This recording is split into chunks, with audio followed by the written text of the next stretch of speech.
Galerinha, hoje a gente vai ver um tópico novo. Vamos ver como calcular de forma numérica o problema de autovalores e autovetores. Antes, vamos ver alguma revisão, né? Então, a definição de autovalor e autovetor que vocês estão acostumados à álgebra linear diz o seguinte: seja uma matriz A quadrada n por n, um escalar lambda, que pode ser complexo, é um autovalor de A se existir um vetor V em Rn não nulo, tal que AV é igual a lambda V. O vetor V é chamado de autovetor associado ao autovalor lambda. Ou seja, né, um autovetor da matriz A é um vetor que, quando você aplica A, o que pode acontecer com ele é mudar de direção, quer dizer, mudar de sentido, né, e ser esticado ou expandido, né? Ele não muda de direção, ou seja, ele é invariante pela matriz A. Como calcular lambda, né, que vocês estão acostumados, se vocês viram no curso de álgebra linear, é o seguinte: é usando o tal do polinômio característico, né, calcular as raízes de P lambda, né? Lembrando que se AV é igual a lambda V, isso é a mesma coisa, a gente multiplica a identidade por V, né, que vai dar o próprio V.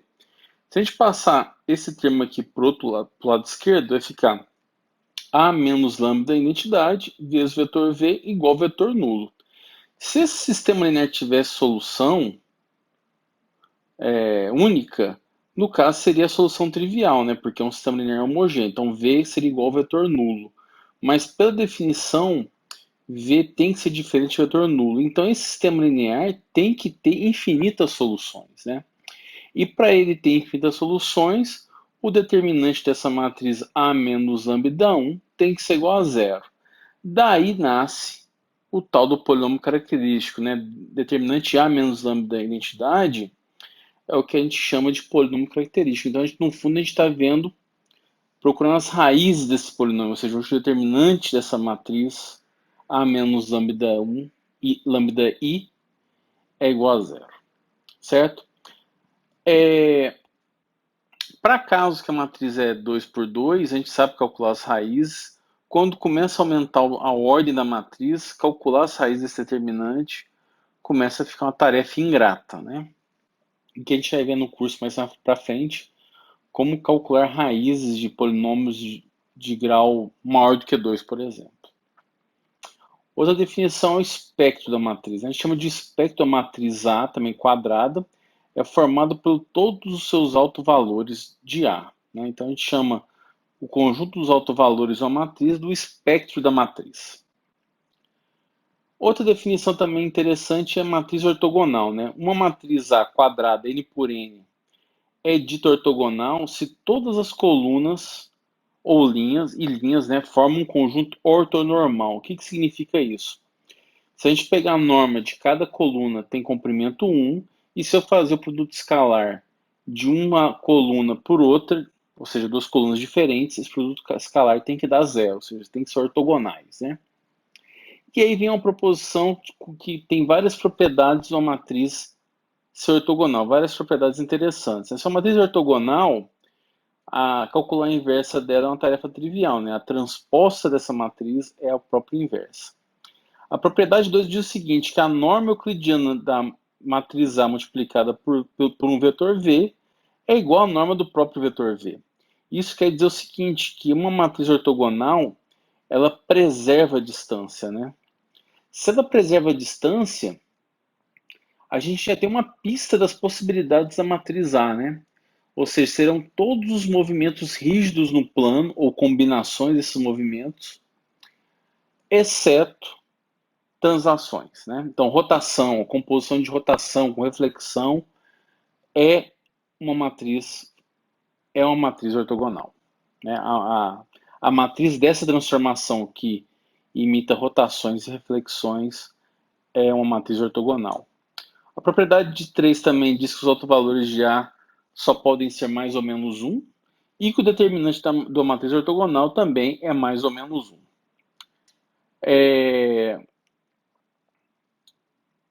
A prova dessas propriedades não é uma coisa complicada, né? Se a gente for pensar na prova da da transposta ser inversa, a gente escrever aqui, por exemplo, pegar as colunas da matriz A, escrever como A1, A2, AN, e pegar a transposta, daí multiplicar, né, linha por coluna, a matriz resultante dessa multiplicação vai dessa matriz aqui formada pelos produtos escalares entre as colunas dessa matriz A. Então, repare. Então, por exemplo, A1 escalar com A2, pelo fato das colunas serem ortogonais, por definição de uma matriz ortogonal, todos os índices diferentes, ou seja, todo mundo está fora da diagonal, vale zero, porque esses vetores são ortogonais. Então, o produto escalar deles dá zero. E aqui na diagonal vai ficar A1 escalar com A1, A2 escalar com A2, AN escalar com AN. Lembrando de definição de norma induzida, né? Que a norma induzida por um produto interno é simplesmente a raiz do produto interno, ou seja, a raiz do produto escalar. Então, se você está fazendo A1 escalar com A1, isso aqui é a mesma coisa da norma do vetor A1 ao quadrado. Ora, se a norma do vetor A1 tem comprimento 1, o quadrado dessa norma também tem comprimento 1. Então, o resultado final dessa matriz aqui é a própria identidade. Consequentemente, a transposta é a inversa da A. Outra propriedade também é a preservação de norma, né? Ou seja, preserva a distância. Então, se eu pegar então a norma de AV ao quadrado, isso aqui é a mesma coisa por definição de produto interno, né? AV escalar com AV.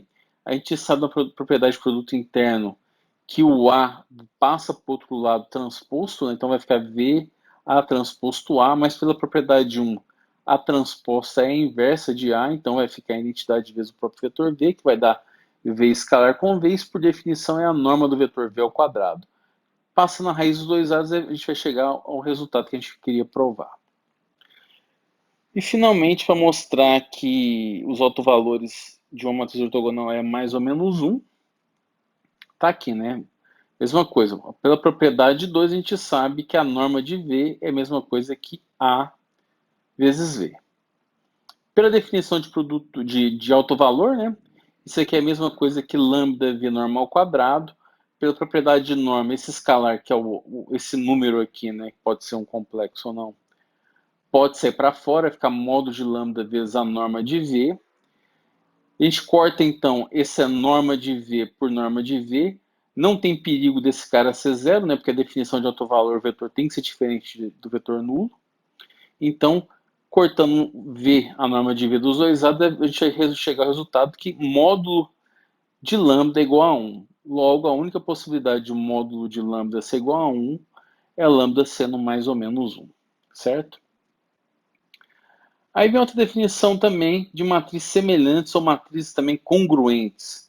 As matrizes AB, duas matrizes quadradas N por N, são ditas semelhantes se existir uma matriz P, também quadrada de ordem N por N, invertível, tal que B é escrito como a inversa de P vezes A vezes P, né? Então, se existe essa matriz P que é invertível, a gente consegue escrever B a partir de A como esse produto aqui, A e B são ditas semelhantes. Isso é interessante porque matrizes semelhantes possuem os mesmos altos valores, tá? Essa proposição não é difícil de demonstrar, basta provar que A e B têm o mesmo polinômio característico. Se a gente provar que A e B possuem o mesmo polinômio característico, logo a raiz desses polinômios serão as mesmas, logo os autovalores serão os mesmos. Eu vou deixar como exercício vocês provarem essa proposição. Ok. Aí a gente chega, como eu falei, no auge de um curso de álgebra linear, que é o teorema espectral, né? Que resulta nessa que a gente chama de decomposição espectral, que diz o seguinte: toda matriz simétrica A, ou seja, A igual à transposta dela, né? N por N, pode ser diagonalizado por uma matriz ortogonal V, isto é, se D é igual a V transposto a V, né? Então vocês estão vendo, né, que como V é uma matriz ortogonal, V transposto é a inversa de V. O que a gente está dizendo aqui nessa linha aqui, que essa matriz diagonal é semelhante com a A, logo possui os mesmos autovalores. Só que calcular os autovalores da matriz diagonal é uma tarefa trivial, né? São os próprios elementos da diagonal dela. E esse teorema fala o seguinte, né? Que essa matriz D, que é ser formada pelos autovalores, todos reais, e as colunas da matriz V são os respectivos autovetores, né? Então, logo, né, a gente pode isolar a matriz A aqui dessa forma, ou seja, a gente pode deixar A sozinho no lado direito aqui, passando, então, multiplicando a esquerda e a direita pela inversa de V. Só que a inversa de V é a transposta dela. Então, vai ficar o resultado seguinte, que A igual V vezes D vezes V transposto. Certo? Então, essa é uma propriedade muito interessante, né? Já que a gente quer, então, matriz ortogonal, e matriz ortogonal está relacionada a vetores serem ortogonais, então vale a pena a gente relembrar a tal da projeção ortogonal, né? Então, por exemplo, nessa figura à direita, a gente tem um vetor U e um vetor V. A projeção ortogonal de U no vetor V é como se fosse a sombra desse vetor azul no vetor V, né? A sombra desse vetor azul é esse vetor vermelho, né? Então, a projeção ortogonal, para a gente calcular a projeção ortogonal, dá para essa expressão aqui, né? Vai ser U escalar V dividido pela norma de V ao quadrado vezes V. E temos também, ó, o complemento ortogonal. Então, por exemplo, se eu quero o complemento ortogonal de U em relação a V, é como se eu estivesse calculando, então, a projeção ortogonal de U em relação a V, e depois eu faria o quê? Se você pegar U e subtrair com menos a projeção ortogonal de U em relação a V, que é esse vetorzinho vermelhinho claro aqui, se a gente somar U mais U menos a projeção ortogonal, vai dar esse vetor verde, que é o complemento ortogonal. Então, no fundo, esse complemento ortogonal de U em relação a V, nada mais é do que você pegar o vetor U e subtrair com a projeção ortogonal de U em relação a V. Tá? Essas duas operações que estão em azul, elas podem ser representadas de forma matricial também. Se a norma de V tem comprimento 1, a projeção ortogonal de um vetor de um vetor qualquer no vetor V é simplesmente dado por V vezes V transposto. Lembrando que V para a gente, um vetor para a gente é sempre um vetor coluna. Então aqui é a multiplicação de um vetor coluna por um vetor linha. Isso dá uma matriz, certo? E o complemento ortogonal nada mais é que vai ser, se o V tem norma 1, nada mais é do que a gente pegar a identidade menos V transposto. Tá? Então, essa matriz resultante aqui, ela vai ter o efeito do complemento ortogonal para qualquer vetor, certo? Dado a projeção ortogonal, um processo muito interessante é o processo de ortogonalização de Gram-Schmidt, né? Então ele fala o que o processo de ortogonalização de Gram-Schmidt faz. Dado um conjunto LI, né, linearmente independente, que eu chamei de A1, A2, AN, contido em Rm, onde M é maior do que N, ou seja, a dimensão do espaço é maior do que a quantidade de vetores que eu tenho, né? Pode ser igual também. Então, se eu der uma base, então esse conjunto aqui forma uma base de um subespaço de dimensão N, né? Porque eles são LI. Se essa base for toda empenada, eu quero construir uma base bonitinha, eu quero desempenar esses vetores de forma que eles sejam ortogonais entre si e que cada vetor da base tenha comprimento 1, né? E isso é a saída do processo Gram-Schmidt. Ele vai dar para a gente, né, dada essa base toda empenada, ele vai dar para a gente um conjunto de vetores ortonormais que eu chamei de Q1, Q2 e Qn. Né? Como ele faz isso? Né? Então, o primeiro passo, eu vou chamar de V1 igual a 1. Né? Então, V1 é um vetor intermediário antes de eu transformar ele em ortonormal. Então, o primeiro passo, eu pego o V1 que está aqui, que é o A1, e simplesmente passo uma tesoura nele, né, para ter comprimento 1. Passar tesoura nele é a mesma coisa de pegar o vetor V1 e normalizar ele, né, dividir pela norma dele. Então, Q1 vai ser igual a V1 dividido pela norma de V1. Então, isso eu já tenho o primeiro vetor da minha base. Próximo passo, vou pegar o segundo vetor dessa base da entrada, né, que é o A2, e para desempenar ele, o que eu vou fazer? Vou projetar o A2 no Q1 que eu acabei de calcular, ou seja, que é a projeção ortogonal de A2 em Q1, e vou subtrair o A2 dessa projeção, ou seja, vai gerar para mim esse vetor V2. No fundo, o V2, como eu falei anteriormente, é o complemento ortogonal de A2 em relação a Q1. Então, isso vai ser o V2. Então, o V2 está aqui. Ó. Então, é o A2 menos a projeção de A2 em Q1, certo? E não acabou, né? Depois de eu calcular o V2, eu tenho que normalizar ele. Então, meu Q2 final vai ser o V2. Nesse momento, o V2 eu só sei que ele é ortogonal ao Q1. E depois eu vou pegar o V2 e normalizar ele, como vocês estão vendo aqui. O próximo vetor, que é o A3, que está aqui em azul, o que você vai fazer? A gente já obteve no processo anterior, nos passos anteriores, o Q1 e o Q2. Eu vou projetar o A3 nesse subespaço vetorial definido pelos vetores Q1 e Q2. Como eu faço isso? Simples. Primeiro você projeta o A3 em Q1, que é esse vermelhinho aqui, e o A3 em Q2. Vão dar esses dois vetores vermelhos. A projeção do A3 nesse subespaço nada mais é do que eu somar essas duas projeções. Isso vai dar esse vetor amarelo.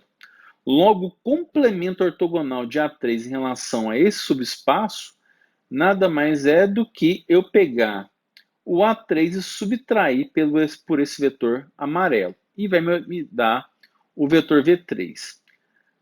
Isso, em termos matemáticos, para eu obter esse vetor verde aqui, é simplesmente estar aqui. Ó. Então, é V3 igual a A3, né, o A3, menos o cochete. O cochete é o vetor amarelo, que é a projeção do A3 em Q1 mais a projeção do A3 em Q2. E, finalmente, o vetor Q3 é só normalizar o vetor V3. E assim por diante.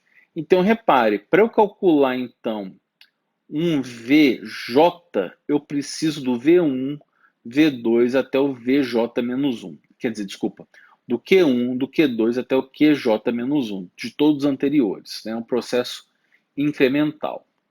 Então, com isso, o termo geral do processo de Gram-Schmidt está aqui, né? Então, se eu quero obter um VJ conhecendo o Q1 até o QJ-1, o VJ vai ser o AJ menos o somatório de todas as projeções do AJ no Q1 até o QJ-1. Né? Isso aqui, no fundo, é o complemento ortogonal do AJ em relação ao subespaço gerado pelo Q1, Q2 até o QJ-1. Obtive o VJ, depois basta só normalizar o VJ, né? Para a gente obter o QJ. E assim por diante. Certo? E aí vai vir uma decomposição nova. Né? A gente já vê a decomposição LU, agora a gente vai ver a decomposição QR. Né? A decomposição QR, a primeira coisa diferente da decomposição LU é que na decomposição QR a matriz pode não ser quadrada. Né? No caso, eu vou ter uma matriz onde pode ser da dimensão M por N, onde M é maior do que N, ou seja, eu tenho mais linhas do que colunas. E eu quero fatorar A dessa forma aqui, A igual Q vezes R, onde Q é uma matriz quadrada M por N, é ortogonal, e a matriz R é uma matriz triangular superior. Então, a gente pensar na figura, está aqui. Então, a matriz A tem mais linha do que coluna. Eu quero fatorar, decompor essa matriz A nesse produto aqui, uma matriz ortogonal, quadrada, né, porque a matriz ortogonal tem inversa. Então, por isso ela tem que ser quadrada, né, a inversa dela é a transposta dela. E a matriz R está aqui, né, triangular superior. Onde está verde não necessariamente é zero, mas onde está branco, todos os valores são iguais a zero. Só que na prática a gente não calcula essa decomposição, porque se vocês notarem aqui, ó, se eu multiplicar cada linha da Q por cada coluna da R, vai chegar um momento aqui, ó, que a partir dessa linha aqui, ó, dessa última linha, desse último elemento em verde, eu vou ter um bloco muito grande de zero. Isso quer dizer o seguinte, quando eu pegar essas colunas aqui da R, as últimas colunas, e multiplicar por R, vai dar tudo zero. Então, na prática, a gente trabalha com a decomposição QR da forma compacta, né, reduzida. Então, a mesma coisa, dada a matriz A, M por N, onde M é maior ou igual que N, eu vou decompor a matriz A nesse produto aqui de uma Q chapéu vezes R chapéu, aonde Q é ordem M por N, e agora R chapéu é uma matriz quadrada. Ou seja, dessa forma aqui. Né? Então, a matriz Q chapéu tem a mesma dimensão da A, e a R chapéu é uma matriz quadrada de ordem N por N. Então, na prática, a gente calcula essa decomposição que vocês estão vendo aqui. Porque, além de ser mais fácil, você tem uma economia de memória também, né? Ao invés de guardar colunas da Q que vão ser desprezadas na hora de a gente fazer a multiplicação da Q com a R para dar a A. Então, olha, se a gente pensar então como a gente quer então tem que determinar todos os coeficientes da matriz Q e da matriz R, né? Então vamos lá, se a gente pegar a matriz A de novo, eu representar a matriz A por coluna, ou seja, A1, a primeira coluna é A1, a segunda coluna é A2, a enésima coluna da matriz A é AN. Isso vai ser igual, de novo, vou escrever aqui chapéu também como coluna, né? Eu vou ter a coluna Q1, Q2 até o Qn, e a matriz R chapéu está aqui, né? Todos os termos dessa matriz triangular superior. Se a gente multiplicar então a matriz Q, assim, Q chapéu por R, e igualar com a gente vai ter as seguintes igualdades. Então, a coluna 1 para obter a coluna 1, basta multiplicar a coluna Q1 vezes o elemento R1. Para obter o A2, basta multiplicar a coluna R1 por R12 mais a coluna Q2 vezes R22, e assim por diante. Certo? Então, no fundo, a gente precisa determinar os valores de todos os coeficientes da R e as colunas da matriz Q-chapéu. Lembrando que a Q-chapéu é ortogonal. Então, se a gente parar para pensar um pouco agora e pensar o seguinte, olha, se eu der como entrada um conjunto formado por esses vetores A1, A2, AN, qual processo vai gerar para mim, vai transformar esses vetores aqui em vetores ortogonais, ortonormais no caso? É o processo Gram-Schmidt, né? E se a gente aplicar o processo Gram-Schmidt, então a resposta dele, então dado como entrada as colunas da matriz A, é a matriz Q. Então a pergunta que fica é como a gente obtém a matriz R, certo? Isso é definido da seguinte forma, né? Então, como eu falei, né? Aqui a chapéu é a matriz Q obtida pelo Gram-Schmidt, e os elementos da R são da seguinte forma, ó. Quando o I é diferente do J, ou seja, os elementos fora da diagonal, os coeficientes de RJ simplesmente serão os produtos escalares dos QI com os AJs. E os elementos da diagonal, ou seja, o módulo, né, dos elementos da diagonal, serão a norma dos VJ, daqueles vetores intermediários do processo Gram-Schmidt, certo? Então, ó, se a gente voltar aqui, ó,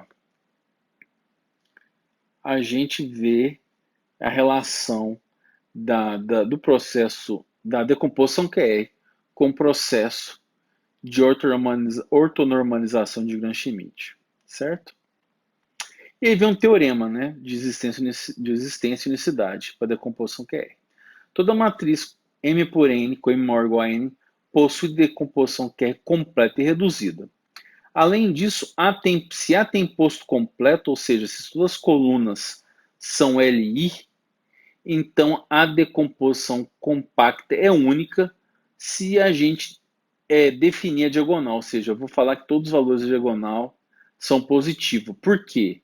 Porque, repara, a decomposição fala que o módulo da diagonal é igual à norma do VJ. Então a gente tem que fazer uma escolha de sinal para a diagonal, que vocês estão vendo aqui. Então, implementar a decomposição que é a partir do Gram-Schmidt e MATLAB não é complicado, né? Tá cada passo aqui, vou deixar vocês estudarem esse código. Qualquer dúvida podem me procurar. E vamos fazer um exemplo. Então, um exemplo é o seguinte, vamos pegar essa matriz 2 por 2 e eu quero calcular a decomposição QR da A, né? Então, a solução é o seguinte, o primeiro passo é a gente pegar as colunas da matriz A. Então, as colunas da matriz A é para a gente o vetor 3, 4, e o segundo vetor é o vetor formado pelo 1 menos 1. O primeiro passo, vamos relembrar do Gram-Schmidt, o primeiro passo é a gente pegar o A1 e normalizar ele. Então, se eu calcular a norma de A1, quer dizer, de V1, de A1, desculpa, lembrando que A1 é a mesma coisa de V1 no primeiro passo do Gram-Schmidt, né? E eu sei que a norma dos V's é um elemento da diagonal da matriz R, então R1 é igual à norma de V1, que é a mesma coisa da norma de A1. E se eu calcular a norma de A1, vai ser 3 ao quadrado mais 4 ao quadrado, raiz quadrada desse cara é 5.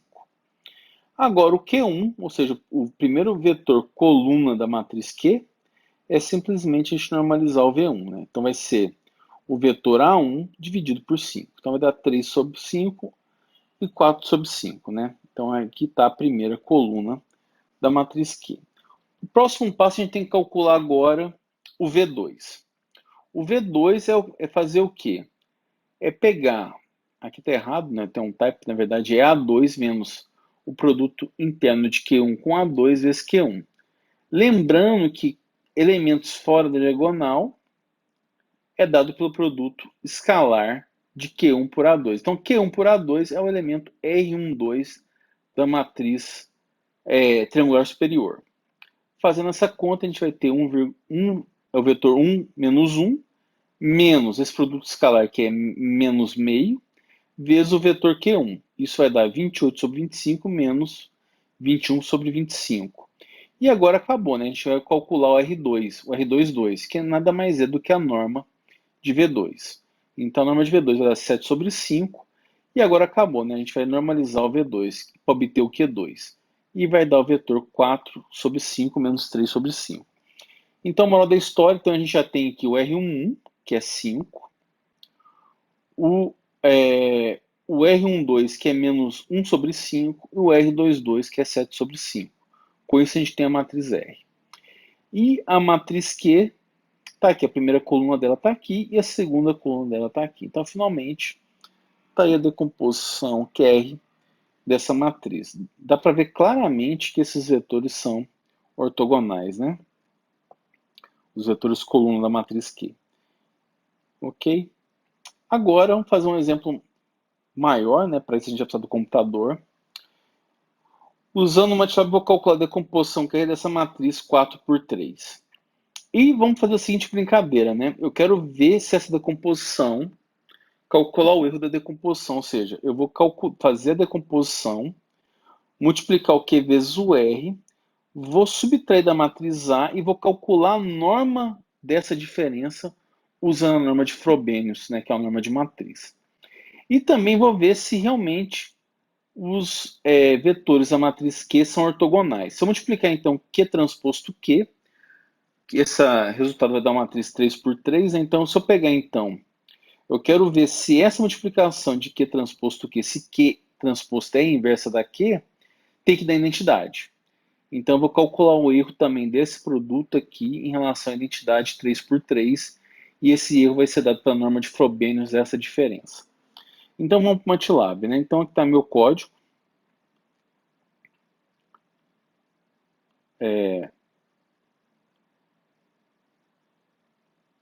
Meu MATLAB travou.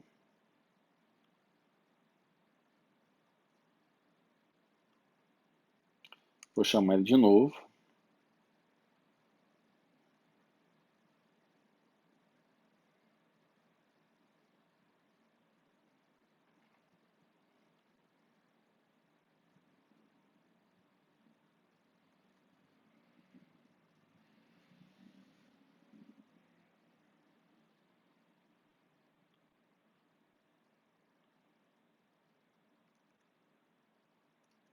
Meu MATLAB morreu. Problemas técnicos. Aí está ressuscitando.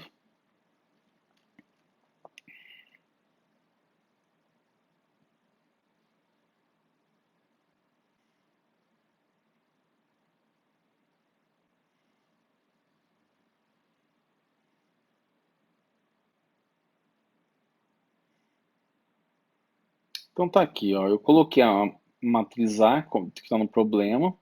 Vou chamar minha função do Gram-Schmidt clássico de A para calcular a decomposição QR. Está aqui, ó. Há um erro, né, da aproximação da decomposição, né, que é a matriz A menos o produto da Q vezes R usando a norma de Frobenius. E um teste para a gente ver se realmente a matriz Q é ortogonal, né? Eu vou calcular a transposta da Q vezes Q, subtrair com a identidade e vou calcular a norma de Frobenius dessa diferença aqui, certo? Então vamos lá. Exemplo.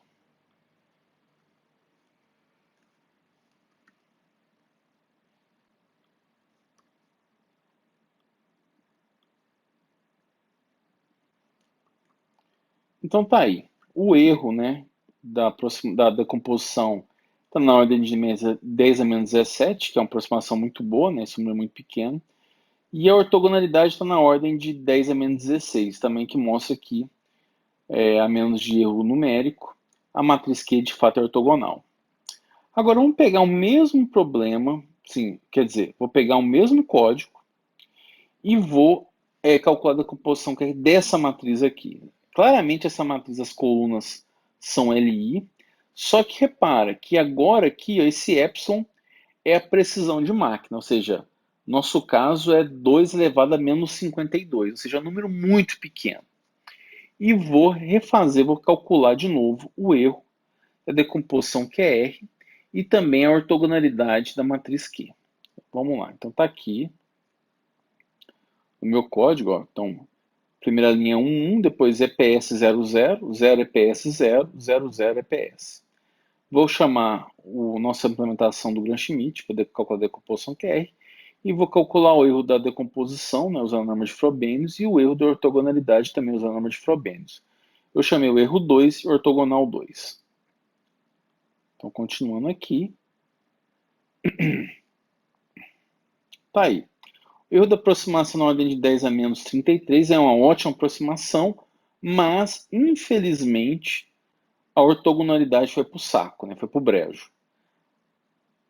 O que tem de errado nisso, né? Por que gerou esse problema? Nesse caso, como a gente está usando um número muito pequeno, o Gram-Schmidt clássico é numericamente instável, ou seja, os erros de arredondamento nessas operações dele faz com que a gente perca a ortogonalidade na matriz Q. Como remediar isso? É fazendo pequenas modificações do Gram-Schmidt clássico, né? Essas modificações vão deixar o algoritmo numericamente estável, ou seja, menos sensível a erro de arredondamento. E a ideia é calcular o complemento ortogonal a todos os vetores VJ assim que um vetor Q for determinado. Ou seja, vamos voltar para o problema aqui. No caso anterior, o que a gente fazia? A gente pegava um vetor A3, eu já calculei o Q1 e o Q2. A gente pegava o A3, projetava nesse subespaço e depois eu fazia o quê? Pegava o A3 menos essa projeção ortogonal, né? Agora não. Agora a gente vai fazer o seguinte. Eu tenho um A3 que tem um Q1, eu calculo o complemento ortogonal de A3 em relação ao Q1, que está aqui, esse vetor vermelho. Esse vetor vermelho é ortogonal em relação ao Q1, mas não é ortogonal em relação ao Q2. Para eu acabar de completar minha ortogonalidade em relação ao subespaço Q1 e Q2, agora eu vou pegar esse vermelho e vou aplicar o complemento ortogonal do vetor vermelho em relação ao vetor Q2. E vai me dar esse vetor verde que você está vendo. E no final das contas, basta a gente normalizar o V3 para obter o Q3. Então é só a ordem das operações. Isso em termos de algoritmo está aqui, ó. No clássico a gente faz as projeções ortogonais tudo usando o A. E agora a gente vai fazer as projeções ortogonais usando os vetores V. Tá? Isso, a complexidade dos dois algoritmos é 2m vezes n ao quadrado. Se a matriz for quadrada, a complexidade é 2n ao cubo, né? Ou seja, é uma complexidade 3 vezes maior do que a decomposição LU, por exemplo. Então, usar a decomposição que é representação do sistema linear não é uma boa ideia, tá? Porque tem uma complexidade maior que a complexidade da LU. Tá aqui na modificação dele, vocês vão ver se vocês comparam no código todo. Vou trocar aqui o V que está aqui, o A que estava no anterior por um V que está aqui. E isso é suficientemente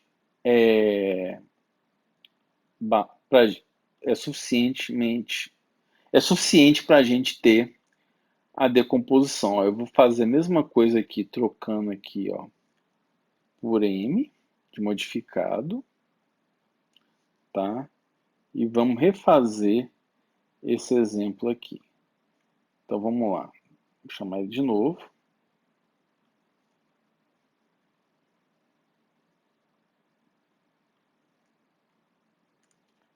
Então tá aí. O erro da primeiro exercício, que é o simples, né, que o clássico também funciona, está na ordem de 10 a menos 7, a ortogonalidade da Q está na ordem de 10 a menos 16, e agora vamos ver para aquela matriz patológica.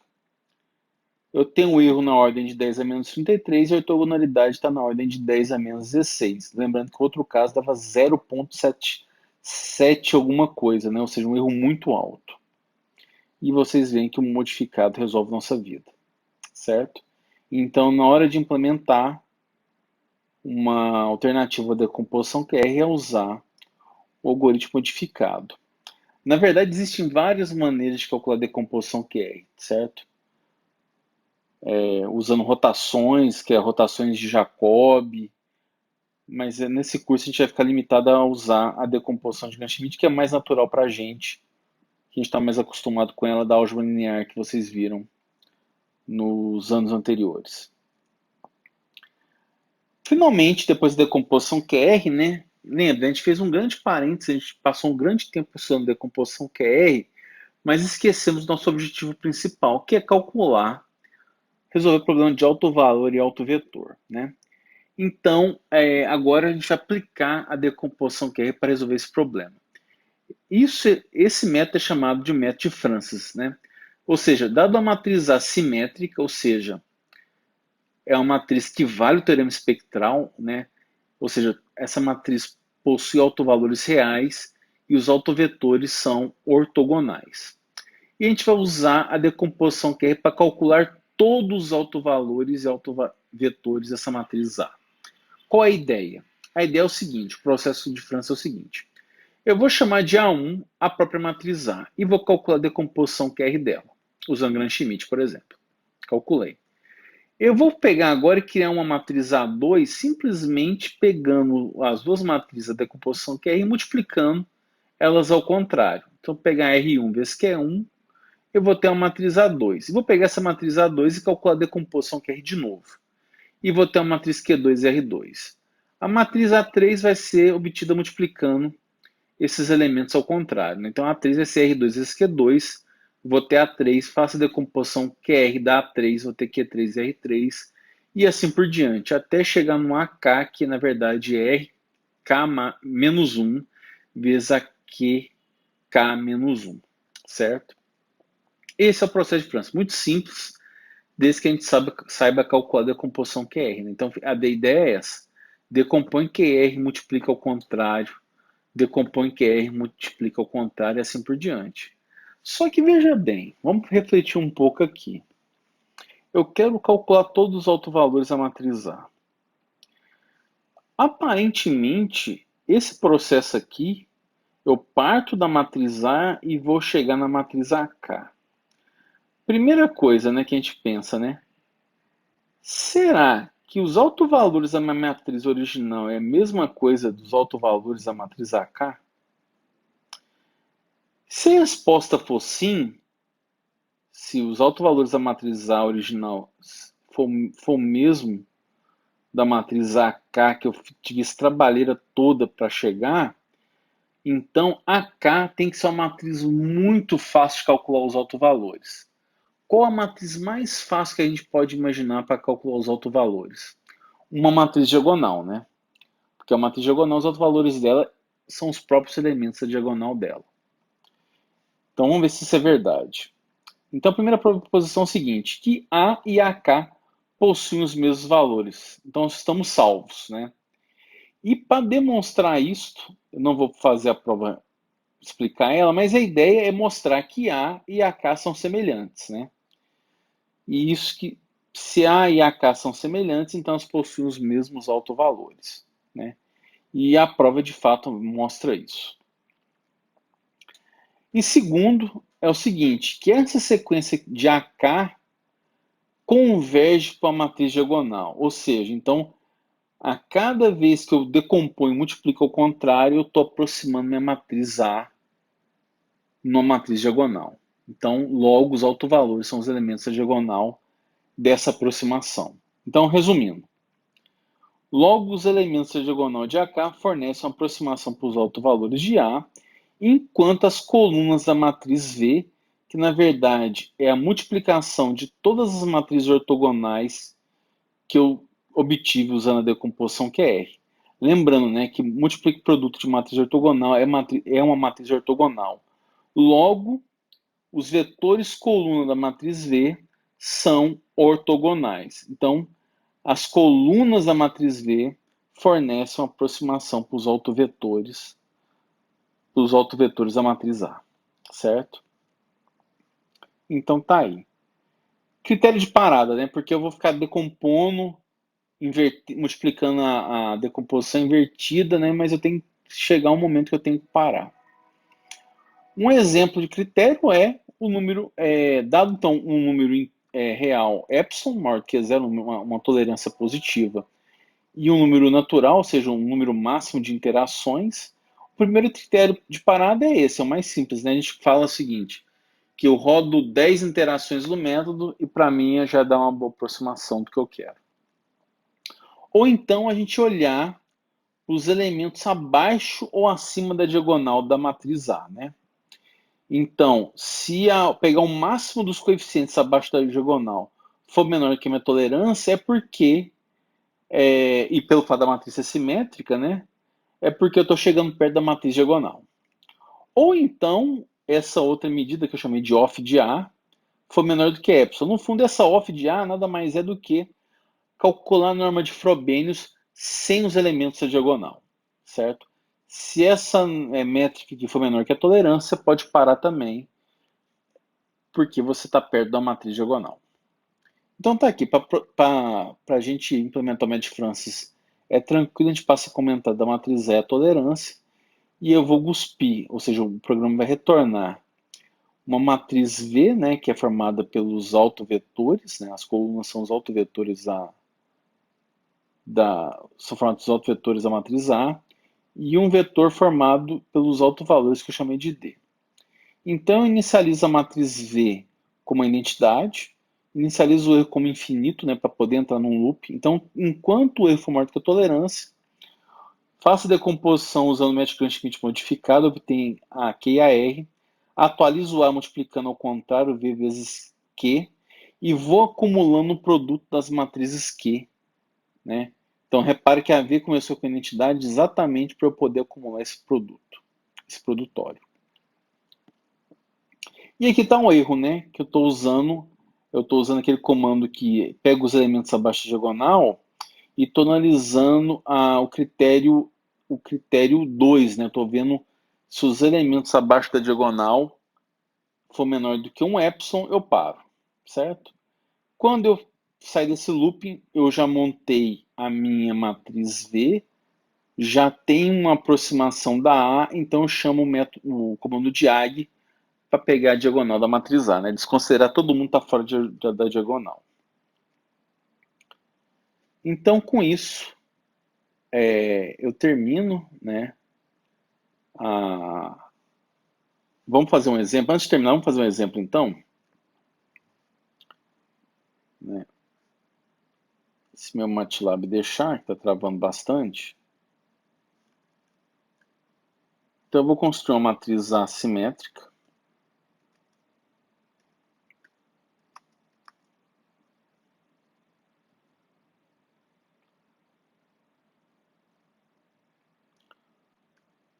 Vamos construir uma matriz simétrica.